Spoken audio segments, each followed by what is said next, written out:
Welcome back. You're listening to Houston Real Estate Radio. I'm your host, Shannon Register, and I hope you are having a great Labor Day weekend. This show today, we are talking about suicide prevention. Monday, tomorrow, starts Suicide Prevention Awareness Week, and September is Suicide Prevention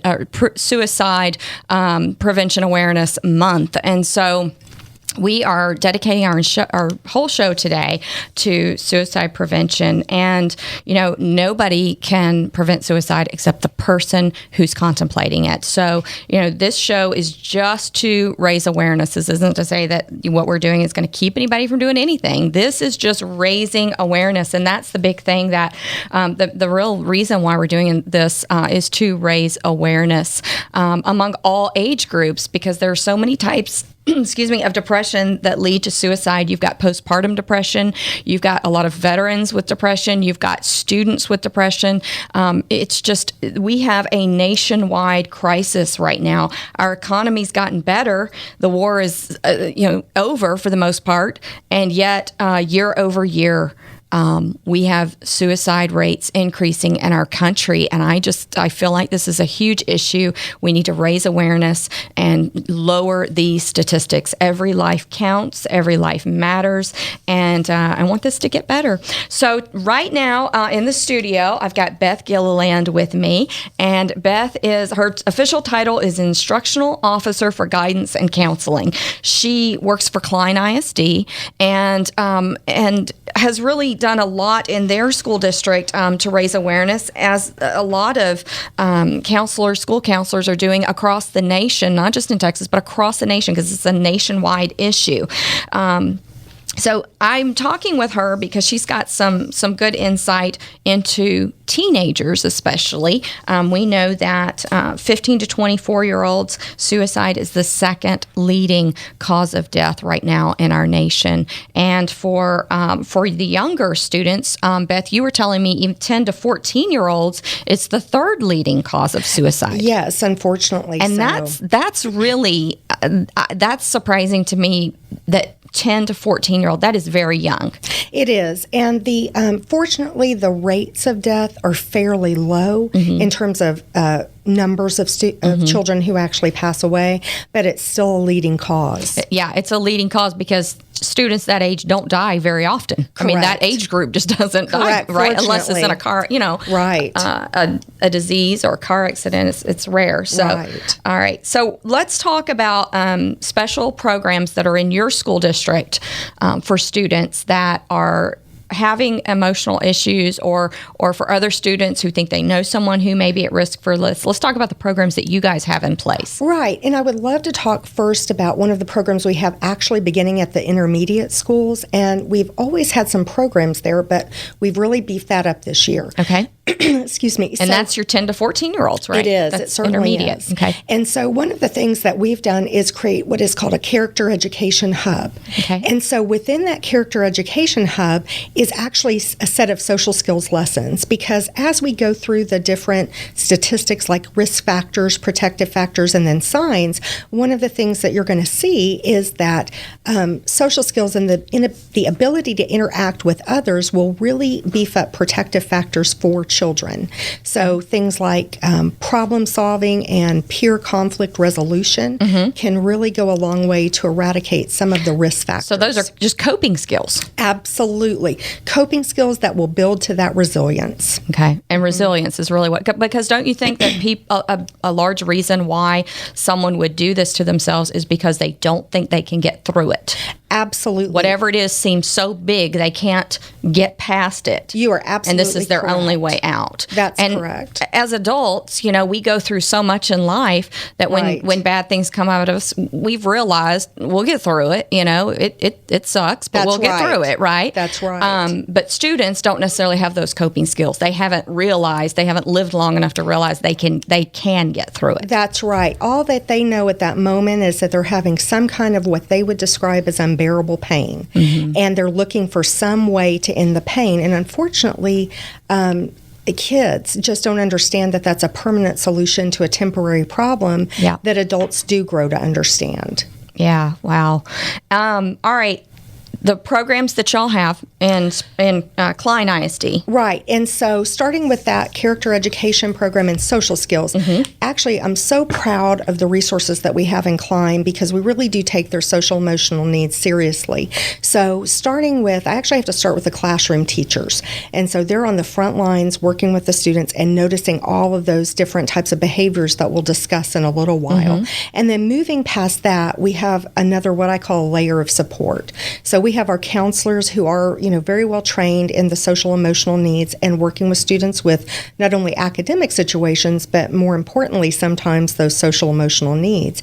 And then on that same level, I would say our school nurses, because they will a lot of times see students who are struggling but really can't express it. And so what that shows up as is possibly they're saying that they're ill or they need to lay down or they need to go home. So that group of people. And so they're looking for at-risk signs. Absolutely. Okay. And administrators right in there as well because it's so great that our administrators are out amongst the kids every single day. They're in the lunchroom. They're in the hallways. Yeah. And so they really do get to know not only their alphabetic students, but also the students that they're just seeing. And they'll walk up and have those conversations.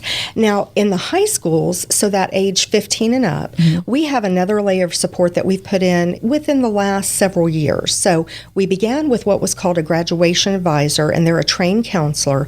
And it would probably seem like that's only going to be working with students academically, but it's really not.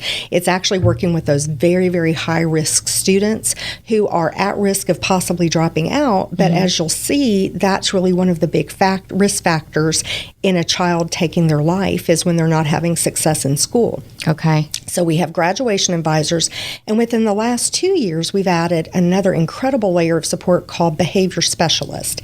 And each high school has a behavior specialist and a grad advisor, and it's not only more eyes on the students, but behavior specialists are, again, really trained to work with those social skills. So they're watching out for behaviors that could be considered at risk, and then they're going to come in and offer solutions and offer training for the kids. Right now, we just started back to school, and there are students out there who are starting new middle schools and new high schools, sometimes in their senior year having to start over. That's right. What advice can you give parents? How can they help their students to find a place in this new school? Because that can be really hard. That's a challenging time for a lot of students. Very, very hard. I think the number one thing that we can do is foster connectedness would be the term, but it's easy to do that. For parents to call the school or when you're registering and enrolling the student to find out what their clubs and activities are, because the quicker that we can have a student engage in some sort of activity, and it doesn't have to be a big activity, it can be the ping pong club. But the quicker that we can do that, that's right, then we can get them help. Do you offer support groups for siblings who have lost someone to suicide? Yes. And that varies a little bit by campus, but what we do is we have that last final layer of support, which is actually one of our most important, and that is a partnership that we have with Harris County called Community Youth Services Workers.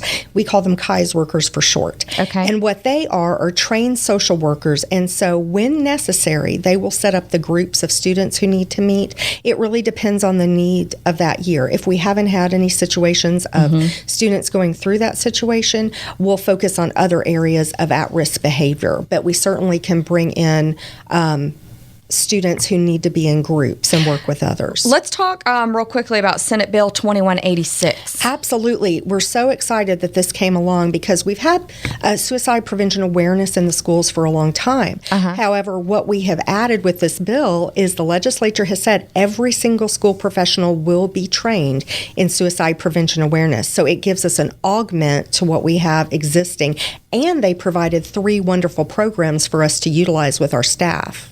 Very good. All right. Risk factors. I know you kind of started to mention those. Right. What are risk factors for us to look out for? Right. The biggest risk factor is depression. And it can be a depression or it can be a past history of depression. And then you're looking at a family history of suicide. You might be looking at a student who has said they want to commit suicide. Alcohol and drug abuse can certainly be a risk factor. Feelings of worthlessness, school difficulties, because when they feel like they're failing in school and that's their kind of big life, that can be difficult for them. Not finding success in school, as we mentioned, and then easy access to lethal methods to harm themselves. Okay. All right. And lastly, So we're talking today with Beth Gilleland. She is with Klein ISD, over school counselors there, and they've put in some great programs for students who go to other students and say, "Hey, I'm thinking about doing this." What should they do? Because my thing is, if anybody says they're going to hurt themselves or anyone else, the whole "I promise I won't tell anything," I won't tell anybody is out the window. Is that what y'all teach students? Yes. When students come into our office, because they may share a lot of things, right, anyway, or from academic to "I'm in pain." Yeah. And what we do tell them is that things are confidential unless it is something that can hurt yourself. So we absolutely share that with students when we're working with them. And then you mentioned friends. Actually, sometimes we do hear things from friends. And a lot of times what kids are more comfortable doing is actually, if they're the friend of a person in pain, going to their own parent and letting their parent make the call to the school. Okay. And letting the professionals know what's going on. So that can be an avenue for a student to handle it when they don't feel comfortable going to a school official. But we absolutely have open doors, and that's everybody from our counselors to administrators to our teachers. All right, we appreciate it. Great information. You're listening to Houston Real Estate Radio. We'll be right back after a word from our sponsors.